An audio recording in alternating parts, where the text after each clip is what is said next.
Apa itu syukur? Sebentar. Ibu bersyukur punya rumah? Syukur. Ibu bersyukur punya kendaraan?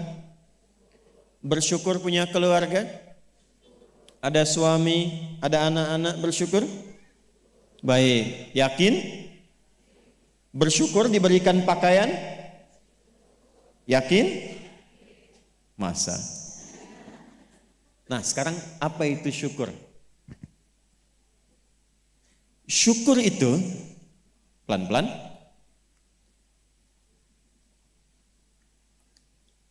Syukur itu upaya menggunakan semua nikmat yang Allah titipkan, upaya menggunakan semua nikmat yang Allah titipkan sesuai dengan apa yang Allah inginkan, sesuai dengan apa yang Allah inginkan, dalam rangka mendekatkan diri kepada Allah Subhanahu wa taala. Contoh, ibu sekalian, maaf, anak itu titipan dari Allah atau bukan? Yakin? Sekarang pertanyaannya, ibu tahu nggak apa yang Allah inginkan dari anak yang dititipkan itu? Jadi apa? Anak yang saleh. Saking inginnya mendapatkan anak yang saleh, bahkan setiap ibu sejak mengandung itu sudah bermohon kepada Allah.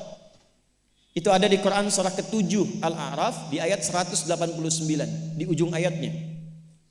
Ya, Quran surah 7 ayat 189. Falamma taghasyaha hamalat hamlan khafifa famarrat bih. Lihat ke ujung ayatnya.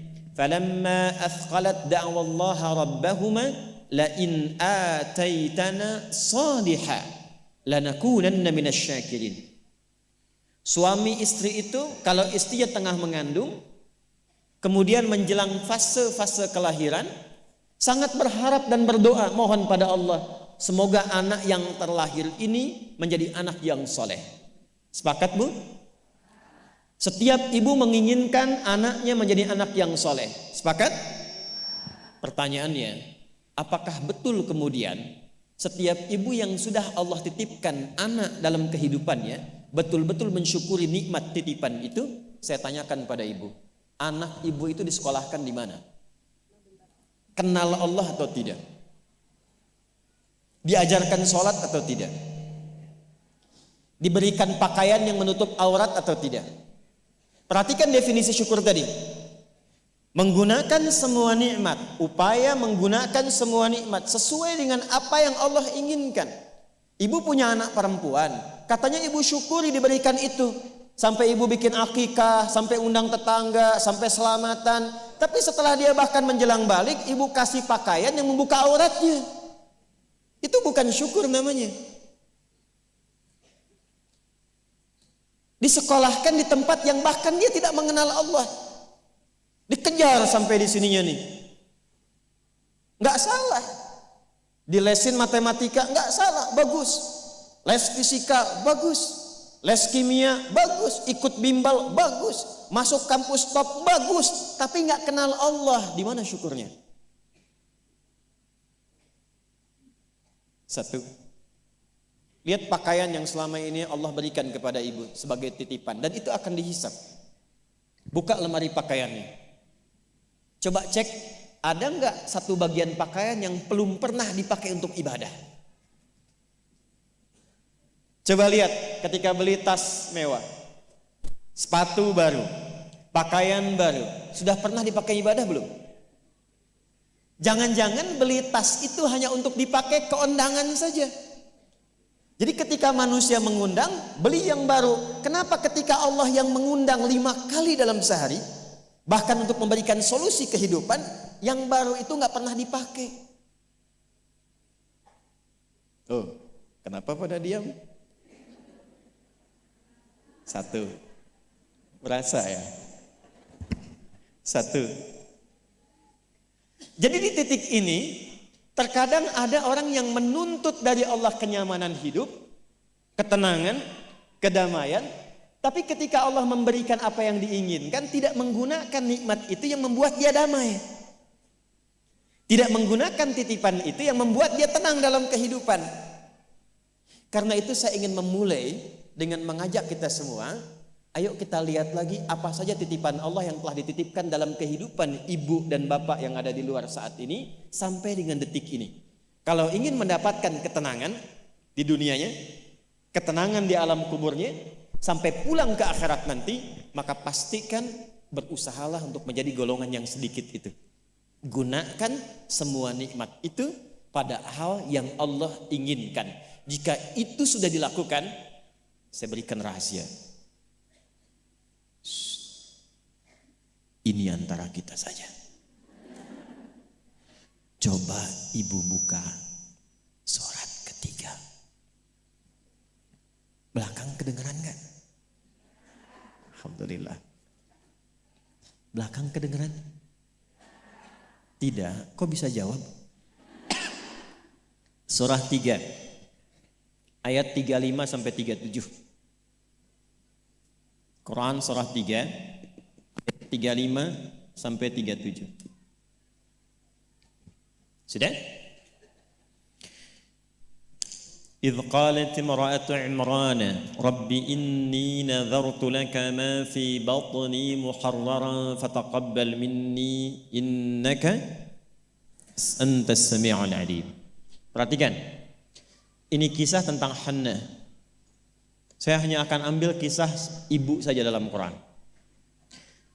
Hannah itu istrinya Imran alaihi wassalam. Nanti punya saudari namanya Eliasobat. Orang barat menyebutnya Elizabeth. Betul, Elizabeth itu bahasa sananya untuk Eliasobat itu saudarinya Hannah. Nanti nikahnya Elizabeth dengan Nabi Zakaria. Hannah nikahnya dengan Imran. Ketika Hannah mengandung, sepakat suami istri ini ingin mensyukuri nikmat kandungan itu dengan mengharapkan lahirnya anak yang soleh. Maka apa yang terjadi? Untuk mendapatkan soleh itu maka dibuat persiapan. Ini hukum umum, Bu. Ibu kalau misalnya ingin memasukkan anaknya ke sekolah tertentu, kan disiapkan dulu ya dari awal. Ya, sekolahnya di mana, yang dibutuhkan apa, sebelum masuk udah siap-siap. Biayanya berapa, perlengkapannya apa, disiapkan jauh sebelum masuk. Begitu kan ya? Maka Hannah dan suaminya sudah menyiapkan. Nanti kalau anak ini terlahir, disiapkan tempat khusus supaya dia betul-betul menjadi anak yang soleh. Namanya mihrab. Mihrab itu tempat yang dikhususkan untuk bisa fokus ibadah, bertakarub kepada Allah saja. Nanti harus ada yang merawat. Yang mengajar, yang merawat itu harus orang yang paling soleh dan pintar di zamannya. Yang ketiga, disupport banyak doa. Dua-duanya sudah kompak. Siapapun yang kalau anak ini lahir masih hidup, entah ayah atau ibunya, teruskan cita-cita yang sudah menjadi komitmen ini. Maka ketika kandungan itu terus membesar dan siap menjelang persalinan, Imran meninggal. Jadi Imran itu meninggal dan Maryam nanti lahir dalam keadaan yatim. Maka lahirlah Maryam. Apakah ketika Maryamnya lahir, ayahnya sudah tidak ada, ibunya berhenti dari cita-cita yang sebelumnya menjadi komitmen? Tidak. Diteruskan itu. Maka ketika terlahir itulah kemudian apa yang sudah disepakati, berikan nama sesuai dengan harapan, isi dengan doa, siapkan tempat yang ingin diarahkan sesuai dengan cita-cita. Maka ayat 36-nya, falamma wada'atha qalat rabbi inni wada'tuha untha wallahu a'lamu bima wada'at wa laysa dzakaru kal untha. Harapannya lahir anak, kalau perempuan dia anak yang salihah, menjaga diri, menjauhkan dari perbuatan yang tercela, mendekat diri kepada Allah. Maka semua makna ini diwakili oleh satu nama, namanya Maryam. Maryam itu perempuan terhormat yang dekat dengan Allah. Kemudian setelah itu apa? Wa inni u'idzuha bika wa dzurriyyataha minasyaitonir rajim. Didoain terus, Bu. Didoakan. Setelah itu apa?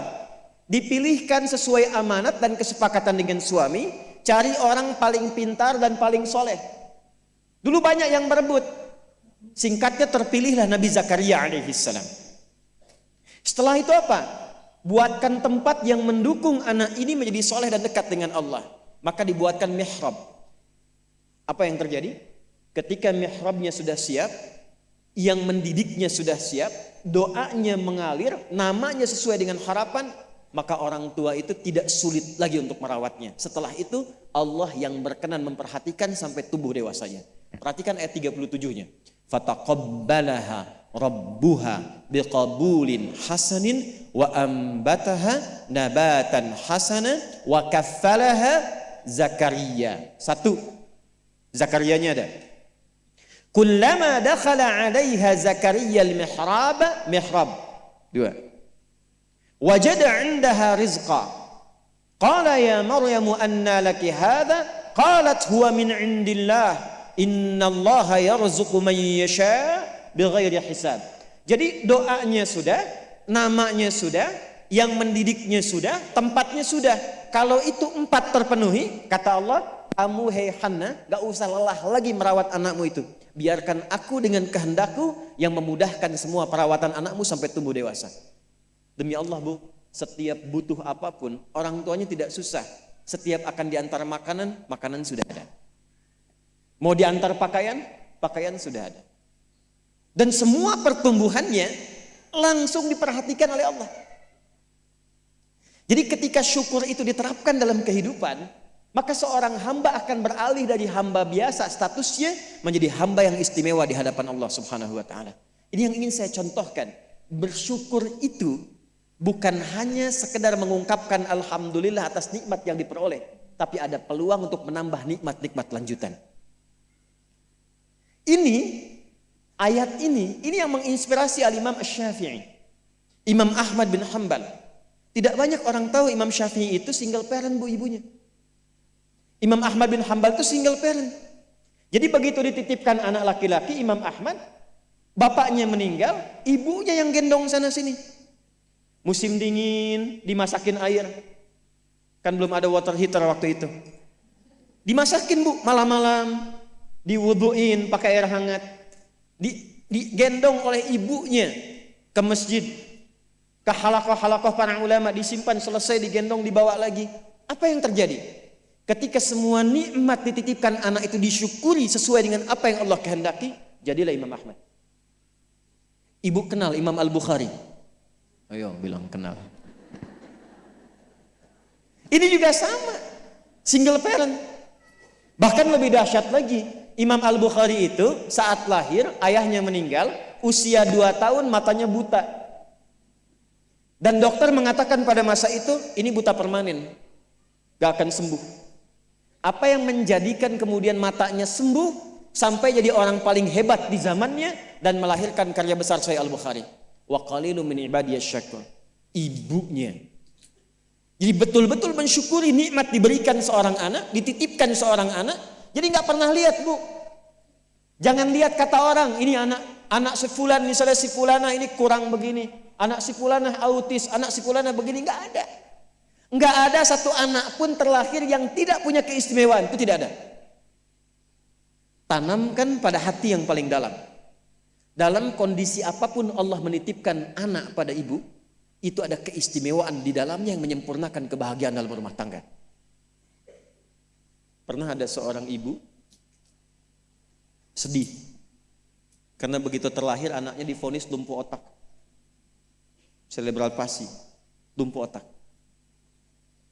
Saya katakan, hei, belum tentu itu jadi kekurangan. Boleh jadi Allah titipkan satu kelebihan di balik anak itu yang belum terbuka sekarang. Coba bacain Quran terus. Dibacakan Quran, bacain Quran, bacain Quran. Begitu anak itu mulai bisa bicara, yang keluar Quran. Begitu dicek oleh seorang ustadz, ternyata anak itu sudah hafal Quran 30 juz. 30 juz. Dan barakah anak itu yang kemudian membawa si ibu jadi keliling-keliling. Haji, umrah, ke satu tempat yang tidak pernah dikunjungi sebelumnya. bertemu dengan orang hebat yang tidak pernah dibayangkan sebelumnya. Ternyata lewat wasilah anak itu. Disyukur itu membahagiakan. Itulah syukur. Syukur itu dampaknya banyak, Bu. Dia nggak akan tertinggal, dunia dapat, akhirat juga diraih.